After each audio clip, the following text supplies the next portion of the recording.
চুয়াডাঙ্গার দামুড়হুদা উপজেলা মডেল মসজিদে কোরআন শিক্ষা কর্মসূচিকে কেন্দ্র করে চরম উত্তেজনা বিরাজ করছে।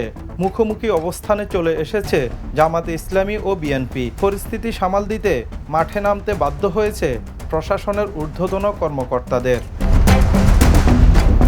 ঘটনার সূত্রপাত গেল শনিবার। মডেল মসজিদের একটি কক্ষে জামাতে ইসলামীর নারী বিভাগের উদ্যোগে একটি কোরআন শিক্ষা প্রশিক্ষণ কর্মসূচির আয়োজন করা হয়। খবর পেয়ে সেখানে যান স্থানীয় বিএনপি নেতাকর্মীরা।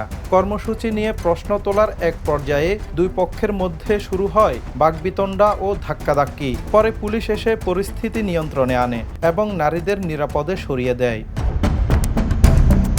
এই ঘটনার প্রতিবাদে রোববার বিকেলে বিক্ষোভ মিছিলের ডাক দেয় জামাতে ইসলামী। পাল্টা অবস্থান নেয় বিএনপিও। বিকেল গড়াতে দুপক্ষ দামুড়হুদা উপজেলা চত্বরে মুখোমুখি অবস্থানে চলে আসে। মুহূর্তের মধ্যে পুরো এলাকা ছড়িয়ে পড়ে চরম উত্তেজনা। যে কোনো সময় বড় ধরনের সংঘর্ষের আশঙ্কা দেখা দেয়। খবর পেয়ে দ্রুত ঘটনাস্থলে ছুটে যান প্রশাসনের ঊর্ধ্বতন কর্মকর্তারা। সেখানে দীর্ঘ সময় ধরে দুই পক্ষের নেতাকর্মীদের সাথে কথা বলে তাদের শান্ত থাকার আহ্বান জানান।